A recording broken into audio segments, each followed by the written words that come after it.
Hola a todos. Me llamo David y me dedico a crear el clima perfecto en vuestros espacios. Ya sea para combatir el frío o el calor, tanto en una vivienda como en una instalación industrial, siempre estoy listo para ayudar. En este video explico todo sobre evaporativo climatizador, diferencias importantes antes de elegir. Si te quedas hasta el final vas a entender no solo qué tipos existen y cómo funcionan, sino también cómo calcular cuál es el adecuado para tu casa, negocio o proyecto, qué compromisos reales implica en términos de humedad, mantenimiento y consumo de agua, y cuándo es mejor optar por otra solución. Te prometo que al terminar este video no te quedará ninguna duda práctica. Empiezo por lo más esencial, un climatizador evaporativo no enfría por compresión de refrigerante como un aire acondicionado tradicional, sino que reduce la temperatura del aire mediante la evaporación del agua. Esa es la regla número 1 para comprender todas las diferencias que voy a desarrollar. Quiero que entiendas la física mínima necesaria sin tecnicismos innecesarios. La capacidad de enfriamiento de un evaporativo depende del gradiente entre la temperatura seca del aire y su temperatura húmeda, llamada Bedburg, y de cuánto aire y agua puede intercambiar el equipo. En palabras prácticas, en climas secos y calientes un evaporativo puede ofrecer un enfriamiento eficiente y económico, mientras que en ambientes húmedos su eficacia se reduce y puede incluso resultar contraproducente al aumentar demasiado la humedad interior. Voy a describir los tipos principales porque esa clasificación determina la mayor parte de las diferencias. Existen climatizadores evaporativos directos, los tradicionales, también llamados swamp coolers, indirectos, o de enfriamiento indirecto, híbridos que combinan ambos principios y variantes portátiles o de obra como los de techo o para conductos. En los directos el aire ambiente pasa a través de medias mojadas y se enfría por evaporación directa del agua, lo que baja la temperatura del aire pero eleva su humedad relativa. Son simples, de bajo costo y muy eficientes en consumo eléctrico, pero requieren que el local tenga ventilación adecuada para evacuar el aire húmedo o para que haya renovación constante, porque de lo contrario la humedad sube y la sensación térmica empeora. En los indirectos el intercambio de calor se realiza entre dos corrientes de aire separadas por un intercambiador, una corriente se humedece y se enfría, y esa energía se usa para bajar la temperatura de la otra corriente sin transferir humedad a la zona acondicionada, por lo que mantienen baja la humedad interior. Son más complejos y caros, pero adecuados cuando se necesita enfriar sin humedecer, por ejemplo en espacios cerrados que no pueden tolerar aumento de humedad o en climas con humedad relativa ya elevada. Los híbridos intentan combinar lo mejor de ambos mundos y son útiles cuando se busca mayor flexibilidad operativa, aunque suelen tener mayor costo inicial. Otro aspecto decisivo es el tipo de media o almohadilla usada para la evaporación. Hay medias de aspen, fibra, de celulosa o nylon, de madera y combinaciones especiales con aditivos antimicrobianos, la eficiencia de intercambio, la pérdida de carga, es decir la resistencia al paso del aire, la durabilidad frente a incrustaciones por minerales y el mantenimiento requerido dependen mucho del material. Yo siempre chequeo qué tipo de almohadilla trae el equipo y cuánto cuesta y cuánto tiempo dura el repuesto porque eso impacta en el costo total de propiedad. El espesor y la superficie efectiva hacen la diferencia. Almohadillas más gruesas y de mayor superficie permiten mayor enfriamiento con menor velocidad de aire, lo que reduce consumo y ruido, pero requieren bombas y estructura con mayor volumen y, por ende, equipos más grandes. La calidad del agua influye directamente. En lugares con agua dura se forman incrustaciones y depósitos en las almohadillas y en el sistema de distribución, lo que baja eficiencia y aumenta necesidad de reemplazo. Yo recomiendo considerar sistemas con tratamiento de agua, prefiltros o incluso alimentación con agua descontaminada si la fuente es muy mineralizada. La recirculación del agua es otro punto. Algunos equipos operan con recirculación continua y consumo controlado por rebose y válvula de llenado automático, otros son sistemas de flujo único o semiflujo. Los sistemas de recirculación bien diseñados minimizan el consumo de agua, pero requieren mantenimiento para evitar proliferación bacteriana y biocontaminación. Por eso es importante que el climatizador tenga acceso para limpieza, posibilidad de drenar y un diseño que permita renovación periódica del agua. Relacionado con la salud y la seguridad, debes tener en cuenta el riesgo potencial de Legionela y otros microorganismos en instalaciones mal mantenidas. Yo siempre recomiendo realizar ciclos de limpieza y desinfección, instalar biocidas adecuados y, si es un equipo para un local con mucha gente, considerar soluciones con tratamientos UV o con desinfección continua.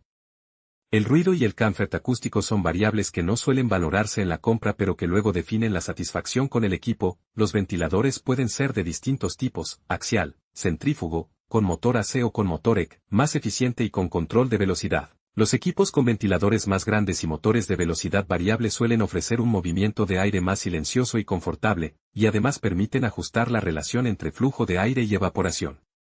Hablando de flujo de aire, Aquí está un criterio clave para dimensionar: el caudal en metros cúbicos por hora, M3/H, o en CFM, pies cúbicos por minuto, debe corresponder al volumen del espacio y al objetivo de renovación y enfriamiento. Yo prefiero dimensionar por tasas de renovación y por diferencias de temperatura esperadas en lugar de fiarme solo de potencias nominales, porque un evaporativo no entrega frío en forma de frigoría sino una disminución de temperatura que depende del clima y del caudal de aire. Un método práctico que explico con frecuencia es calcular el volumen del ambiente, M2 multiplicado por altura, y apuntar a un número de renovaciones por hora según tipo de uso. Ambientes residenciales y oficinas suelen necesitar renovaciones moderadas, mientras que talleres o locales comerciales pueden requerir más flujo. Luego verifico la capacidad del equipo en CFM para asegurar que pueda mover ese volumen y además lograr el descenso térmico deseado en las condiciones locales. La dependencia climática es quizá la diferencia más determinante desde el punto de vista del usuario. En zonas áridas y calurosas el evaporativo puede reducir la temperatura ambiente de 6 a 12 grados de manera muy eficiente y con un consumo eléctrico bajo, mientras que en climas tropicales con humedad relativa alta la diferencia que puede aportar es muy limitada porque el aire ya se acerca a su temperatura húmeda y la evaporación no puede absorber mucha energía. Por eso yo siempre recomiendo consultar las estadísticas locales de temperatura seca y húmeda. Si el bedbulb se mantiene alto durante las horas críticas, un climatizador evaporativo directo no será efectivo. También es importante entender el rol de la ventilación y el diseño del local. Los evaporativos directos funcionan mejor con cierta apertura para extracción o con circulación cruzada. En espacios totalmente sellados la humedad aumentará progresivamente y disminuirá el confort. Para aplicaciones en interiores donde no se puede introducir humedad, los sistemas indirectos o híbridos son la alternativa, con la salvedad de que su coste y complejidad suben. En términos de consumo energético el evaporativo suele ganar, con potencias eléctricas que abarcan desde algunos cientos de vatios en equipos pequeños hasta pocos kilovatios en instalaciones industriales. Su rendimiento por grado de enfriamiento es superior al del compresor refrigerante cuando se considera la relación entre energía consumida y la sensación de frescor en climas secos. En números prácticos, muchas veces el consumo es un 70 a 90% menor que un aire acondicionado convencional de similar sensación térmica, pero eso depende de horas de uso y del factor agua. Otro tema económico es el coste de adquisición y el coste operativo. Los evaporativos directos y portátiles son económicos en compra pero requieren consumo de agua y mantenimiento regular. Los indirectos o de conducto tienen mayor inversión inicial pero permiten control de humedad y una operación más estable en ciertos contextos industriales o residenciales. En cuanto a mantenimiento, hay un calendario mínimo que recomiendo y que marca la diferencia entre una buena experiencia y problemas rápidos: revisión y limpieza estacional de almohadillas, revisión de bomba y tuberías, limpieza de depósitos, cambio de almohadillas según recomendación del fabricante, puede ser anual en uso intensivo, tratamiento del agua y verificación de válvulas y flotadores. Si el equipo tiene filtros de aire, también conviene limpiarlos mensualmente en entornos polvorientos. La prevención de olores es otra cuestión práctica. Si el agua se estanca o las almohadillas se saturan de materia orgánica, aparece olor y pérdida de rendimiento. La solución pasa por renovaciones periódicas de agua, uso de desinfectantes adecuados y si es posible incorporación de sistemas de filtrado de entrada para evitar que polvo y partículas obstruyan las almohadillas. Cuando comparo un evaporativo con un aire acondicionado por compresión, señalo siempre la diferencia funcional. El AC baja la temperatura y controla la humedad mediante deshumidificación, el evaporativo baja la temperatura pero incrementa la humedad en su modalidad directa. Por tanto, la elección no es solo económica sino de estrategia de acondicionamiento. Para tomar la decisión correcta yo recomiendo evaluar 3 parámetros: la climatología local, temperatura y humedad, el tipo de espacio, cerrado o ventilado, ocupación, sensibilidad a la humedad y la disponibilidad de agua y mantenimiento. Si tenemos un salón grande en una región mediterránea con veranos secos, un evaporativo será una excelente solución. Si estamos en una zona tropical o en un laboratorio que necesita baja humedad, no será adecuado. Un capítulo práctico que siempre explico es cómo reconocer las especificaciones en la ficha técnica y que preguntar al vendedor: solicita el caudal en CFM o M3/H, la caída de temperatura esperada a una humedad y temperatura ambiente dadas, el tipo y dimensiones de las almohadillas, la potencia del ventilador y de la bomba, el consumo de agua por hora en condiciones estándar, el peso y volumen del tanque, la facilidad de drenaje y acceso para mantenimiento, la garantía y la disponibilidad de repuestos como almohadillas y bombas. También es útil pedir pruebas de funcionamiento o referencias de instalaciones similares a la que deseas, porque la experiencia real suele mostrar problemas que no salen en la hoja técnica. El diseño de instalación importa. Para uso doméstico los equipos portátiles o de ventana son prácticos y baratos, pero para cubrir varios ambientes conviene un equipo de techo o de conductos con distribución por rejillas que permita control zonal. Sin embargo, en sistemas ductados hay que asegurar que el diseño de conductos no reduzca demasiado el caudal y que las pérdidas de presión se mantengan manejables. El sellado y la posición del climatizador afectan el rendimiento. Situarlo sobre un techo con buenas rejillas de extracción, o en una pared con ventilación cruzada, maximiza la efectividad. Ubicarlo en un rincón sin renovación conduce a saturación de humedad y mal rendimiento.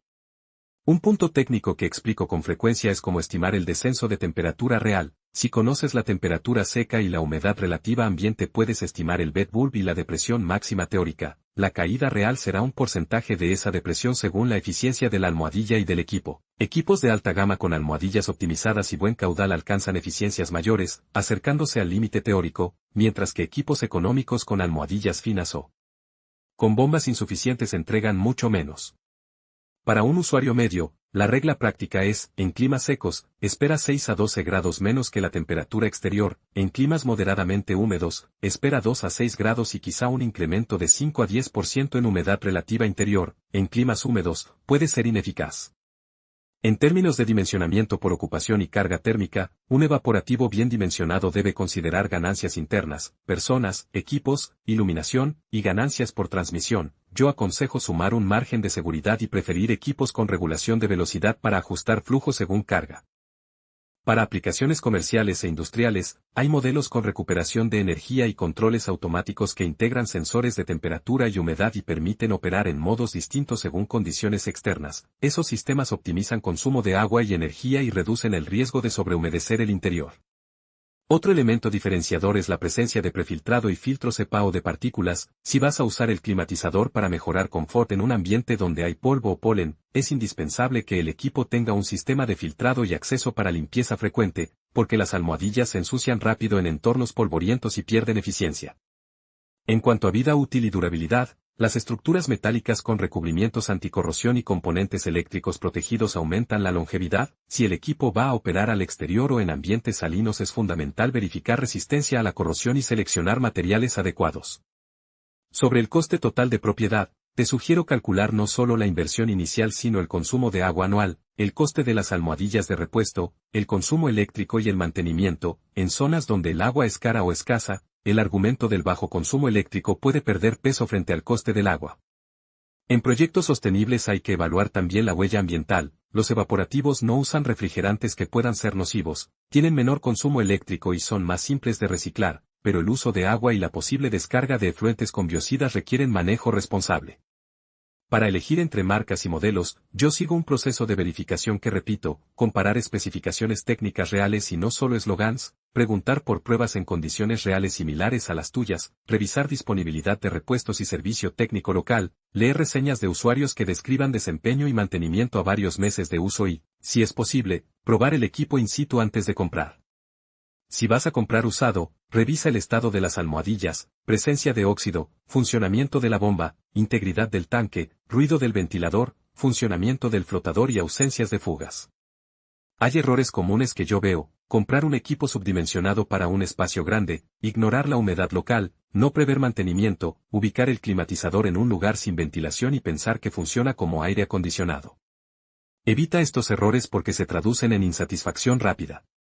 En aplicaciones mixtas, una buena solución es combinar un evaporativo con un sistema de aire acondicionado o con deshumidificación puntual. El evaporativo puede reducir la carga térmica y el compresor trabajará menos horas, o en verano seco operar solo el evaporativo y en episodios de humedad alta pasar al AC.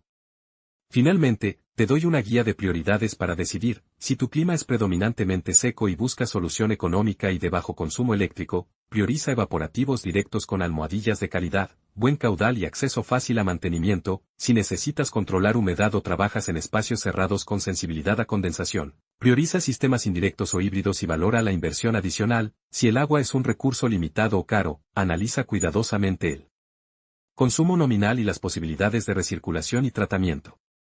Con toda esta información, mi recomendación práctica es hacer un breve estudio del lugar, medir temperatura y humedad durante varios días en las horas críticas, calcular volumen del ambiente, definir si la ventilación es posible, establecer un presupuesto total incluido mantenimiento y repuestos, y evitar decisiones basadas solo en precio inicial o en promesas de enfriamiento sin especificar condiciones de test. Si quieres, en los próximos vídeos puedo mostrar cómo calcular paso a paso el equipo ideal para tu salón con ejemplos reales, cómo elegir almohadillas según tipo de agua y polvo, y cómo hacer el mantenimiento estacional completo con productos seguros. Dime en comentarios qué caso concreto quieres que analice y lo haré. Con esto cierro este análisis detallado, y recuerda que entender las diferencias entre tipos, cómo influyen el clima y el diseño del espacio, y qué mantenimiento exige cada alternativa, es lo que te permitirá elegir el evaporativo climatizador adecuado sin sorpresas. Gracias por haber visto este video hasta el final. Espero de verdad que os haya resultado útil. Dejad un me gusta, solo si realmente os ha gustado el contenido y, si creéis que hay algo que podría mejorar, contádmelo en los comentarios. Me interesa conocer vuestra opinión. Y si este tema os apasiona, no olvidéis suscribiros al canal para no perderos los próximos vídeos. Hasta la próxima.